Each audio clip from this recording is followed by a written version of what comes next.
विद्युत और विद्युत। तो विद्युत धारा और आवेश दोनों का मात्रक जो है हमेशा याद रखना चाहिए।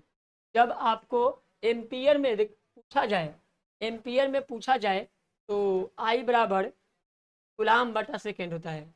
यानी कि आप कह सकते हैं पी बटा एस, पी बटा एस यानी गुलाम बटा सेकेंड, सेकेंड। तो आप इसे शॉर्ट में बोल सकते हैं।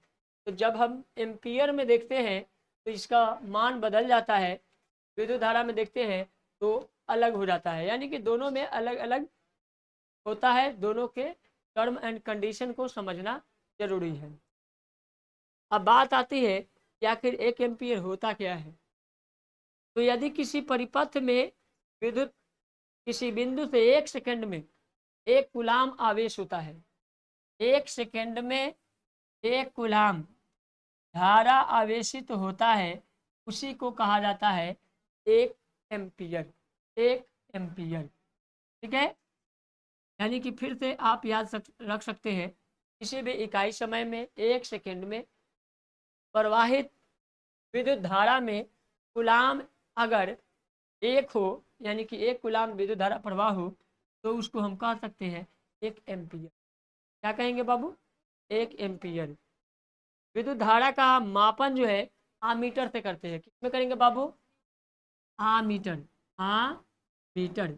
जैसे आप लोग वाहनों में देखते होंगे वो वोल्टामीटर लगाए जाते हैं, और उसमें जो है सुई की घड़ी की तरह होता है।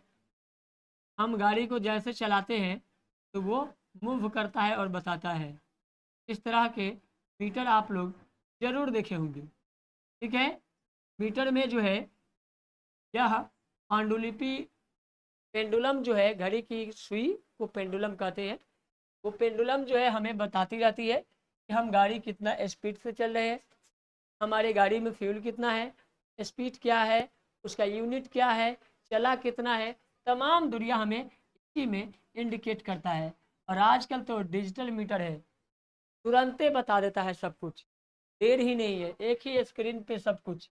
पहले के जो गाड़ी होते थे तो उसमें थोड़ा सा टफ होता था, वो थोड़ा अलग अंतराल में बताता था और सभी का मापन नहीं कर पाता था। लेकिन आज आधुनिक टेक्नोलॉजी बढ़ चुकी है, डिजिटल मीटर से आसानी से संभव हो पाता है। तो आप सब समझ गए होंगे, आमीटर से मापते हैं। किसे मापते हैं बाबू? आमीटर से मापन किया जाता है, चाहे वो गाड़ी का स्पीड मापना हो, चाहे वो गाड़ी का कितने दिनों तक चला है, ये तमाम जानकारियाँ, फ्यूल कितना है, ये तमाम चीज़ हम जब देखते हैं तो वो मापन करके हमें आमीटर देता है। वो हम नहीं देख पाते हैं, बल्कि वो आमीटर हमें इंडिकेट कराता है कि हम अनुमान लगाते हैं। ठीक है, आमीटर हमारे लाइफ के लिए बहुत ज़रूरी है, वरना कोई मोतीपुर से मुजफ्फरपुर भी जाता, पटना भी जाता, मालूम चलता कि रास्ते में फ्यूल ख़त्म हो गई और वो बेचारा को मालूम भी नहीं पड़ा।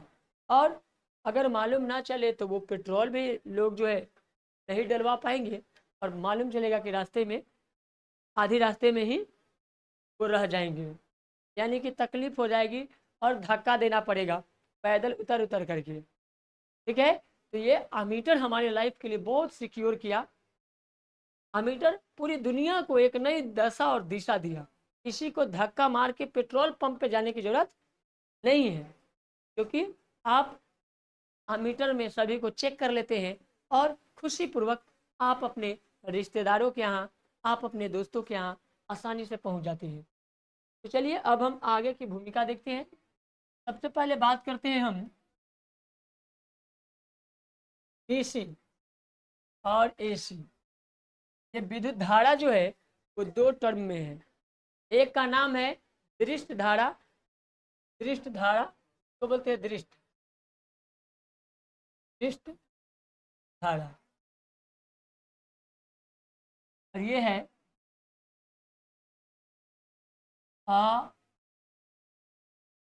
अप्रत्यावर्ती, प्रत्यावर्ती, प्रत्यावर्ती धारा, प्रत्यावर्ती धारा भी कह सकते हैं। ठीक है, तो हम एसी एसी डीसी को पहले जानेंगे। डायरेक्ट करंट, डायरेक्ट करंट, और एसी को बोलते हैं अल्टरनेटिंग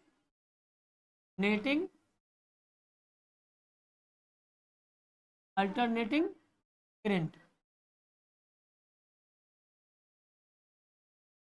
तो एसी और डीसी कोई पूछे तो आप लोग आसानी से बता देंगे। ठीक है, डायरेक्ट करंट का मतलब हुआ जो हमें डायरेक्ट करंट देता हो। जैसे जैसे बैटरी वाले को तो देखे ही होंगे। बैटरी का जो करंट होता है, ठीक है, तो बैटरी के करंट जो होता है वो डायरेक्ट किसी बल्ब को जला देता है, उसमें कुछ करने की जरूरत नहीं है।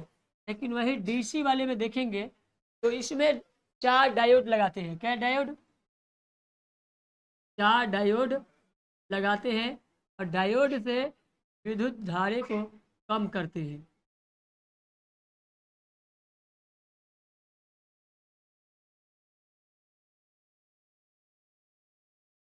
चार डायोड से क्या करेंगे बाबू?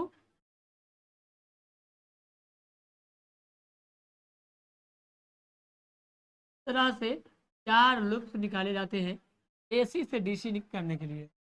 ठीक है, इधर अगर एसी है,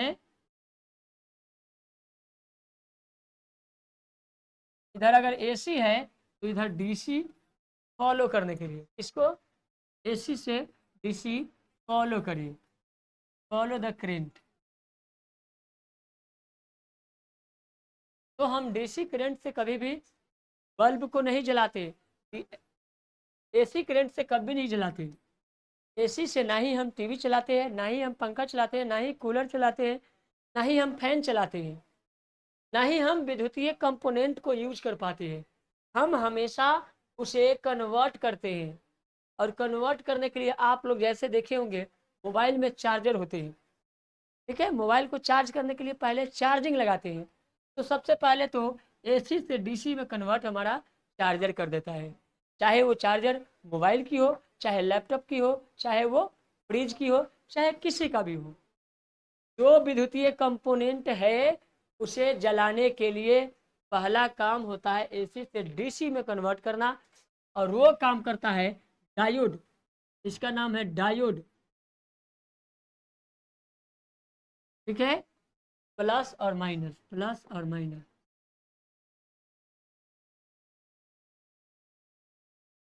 तो प्लस माइनस उसको एक साथ सीरीज किया जाता है, और उसको अल्टरनेटिंग करंट को हम डायरेक्ट यानी डीसी करंट में कन्वर्ट करते हैं। तब जाकर के हम बल्ब को, इसमें भी रजिस्टेंस लगाते हैं। क्या लगाते हैं बाबू? ये हुआ रजिस्टेंस। क्या हुआ बाबू? रजिस्टेंस।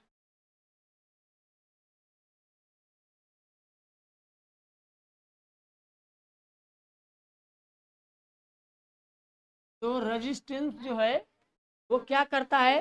प्रतिरोध। इसका नाम है प्रतिरोधता। क्या है बाबू? प्रतिरोधता। तो प्रतिरोधता एक ऐसा कंपोनेंट है जो किसी भी धारा को कम करता है या विरोध करता है।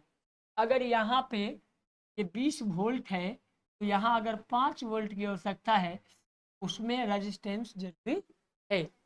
और जब भी एक कैपेसिटर होता है, कैपेसिटर कभी भी प्लस और माइनस दोनों में सीरीज किया जाता है, प्लस और माइनस दोनों में सीरीज किया जाता है। इसका नाम है कैपेसिटर। तो कैपेसिटर का काम है दोनों के कैपेसिटी को कुछ स्टोर करना। ये विद्युत धारा के करंट को कुछ देर तक कंट्रोल करके रखता है। जैसे आप कभी भी बिजली को बंद करते हैं, ठीक है, टीवी हो, पंखा हो, कूलर हो, कुछ भी हो, विद्युतीय कंपोनेंट को आप बंद करते हैं तो उस कैपेसिटर में कुछ करंट होती है। अगर आप तुरंत बंद करते कंपोनेंट को छुएंगे तो करंट लग सकती है, क्योंकि वो कैपेसिटर स्टोर करके रखता है, और धीरे धीरे धीरे धीरे वो उसको बैकअप को कंट्रोल करके ख़त्म करता है। तो जब भी आप जब भी आप विद्युतीय उपकरण को छूने जाए या जब आप कंपोनेंट को खोल करके जब चेक करेंगे, यानी कि हार्डवेयर का वर्क होगा, हार्डवेयर हार्डवेयर का जब भी वर्क होगा तो आप उसके फंक्शन को जैसे खोलते हैं तो आपका पहला काम होता है कैपेसिटर को शॉर्ट करना, यानी कि दोनों में किसी एक तार को लेकर के एक्सपायर करके उसको शॉर्ट करेंगे तो देखेंगे कि चिंगारी पाया जाता है, और वो चिंगारी अगर आपको लग जाए तो आपको करंट लग सकती है। तो सबसे पहला क्या काम है कि एसी करंट में हो या डीसी में हो, बैटरी वाले में भी आप जब दो बैटरी के तारों को एक साथ एक्सपायर करते हैं तो देखते होंगे चिंगारी निकलती है। ठीक है, सेम प्रोसेस ये कैपेसिटर स्टोर करके रखता है और यही झटका देता है। कभी कभी देखते होंगे फैन जो है घरों में, फैन चलाते हैं वो स्लो हो जाता है, तो जब पंखा स्लो हो जाए तो हमें क्या करना चाहिए, एक कैपेसिटर खरीद के ले आते हैं और इस जो है ना फैनवा में कैपेसिटर लगा देते हैं। तो कैपेसिटर जैसे ही लगाएंगे फिर पंखा आपका तेज हो जाएगा। होता क्या है कि कैपेसिटर खराब हो जाते हैं, ये हमेशा यही खराब हो जाता है, आप परेशान होते हैं और आपको लगता है कि पंखावे खराब हो गया। बहुत सारे लोग जानते नहीं है, बस पंखावे के तोड़ फोड़ करके पटक के रख देंगे।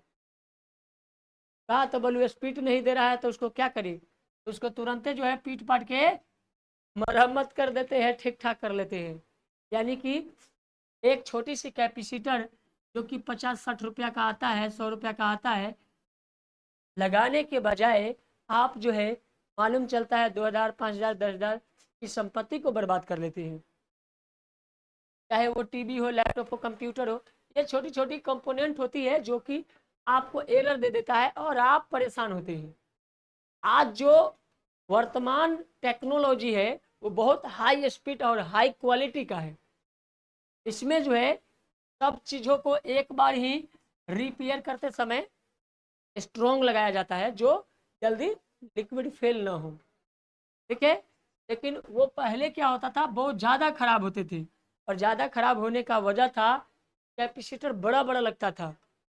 आज आज जो है रेंडमली इजी इजी करने के लिए जो है बहुत सारे आईसी का यूज किया जाता है।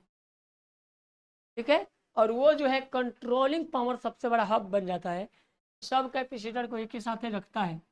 लेकिन पहले की क्या होता था कि पहले बड़ा बड़ा लगता था, आज भी पंखा में देखते होंगे तो वो बैटरी की तरह इतना मोटा लगता है। लेकिन अब जो है, अब नया में जो आ रहे हैं, नए नए कंपनियां जो डेवलप कर रही है, उसको भी बहुत छोटा बना दिया। तो जितने पीछे आप जाएंगे उतना ही बड़ा बड़ा देखेंगे। जैसे पहले फर्स्ट टाइम जब मोबाइल आया था मोटोरोला का, मोटोरोला, जब मोटोरोला का मोबाइल आया था तो कै केजी का था, 2 केजी का मोबाइल था। ठीक है, 2 केजी का मोबाइल था, और एक बार उसको चार्ज कर देते, एक बार चार्ज करने में 6 से 8 घंटा चार्ज होता था, और चलता कितना देर था, चलता 1 से 2 घंटा था, बहुत बहुत से बहुत 2 घंटा। ठीक है, और उसमें जो है सबसे शुरू में तो शुरू हुआ था तो वो बहुत कम चलता था, 2-4 मिनट 5 मिनट चलता था। ठीक है, और ये सबसे पहले 1973 में कौन खोज किए बाबू, मार्टिन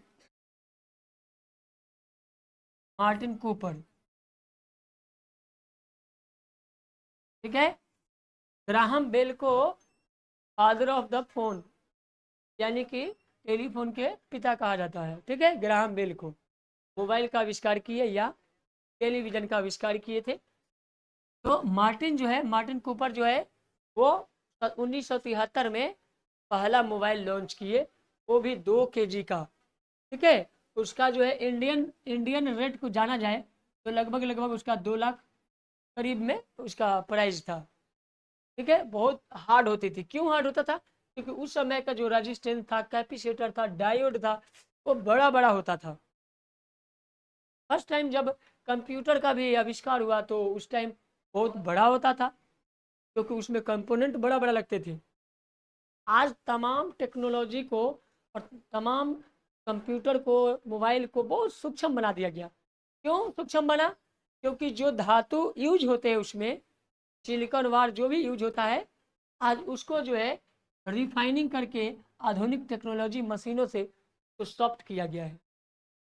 तो मशीन क्या करता है? मशीन मशीन का काम ही है save of time, easy of work. Example, एक सुई का निर्माण हुआ, तो सुई से जब धागा हम बुनते हैं तो एक हार्ड हो जाती है। लेकिन आज टेक्नोलॉजी और मशीन जो है इतना सॉफ्ट कर दिया, आज जो है घंटों मिनटों में कपड़े तैयार होते हैं। तो घंटे का कपड़ा था वो मिनटों में तैयार हो रही है। हर काम में save of time, easy of work हुआ है, और इसमें सबसे ज़्यादा विद्युत धारा का उपयोग हुआ है। ठीक है, विद्युत धारा के कारण ये सब हो रही है। तो हम समझ गए होंगे डीसी करंट क्या है, एसी करंट क्या है। हम किसी भी एसी करंट को डीसी में कन्वर्ट करके ही हम उसका यूज करें। ठीक है, तो आई होप कि आप लोगों को एसी डीसी समझ में आ गया होगा। धन्यवाद। हम फिर मिलते हैं नेक्स्ट वीडियो में नेक्स्ट टॉपिक को लेकर, और आप सबको एक नई सीख के साथ आगे बढ़ेंगे।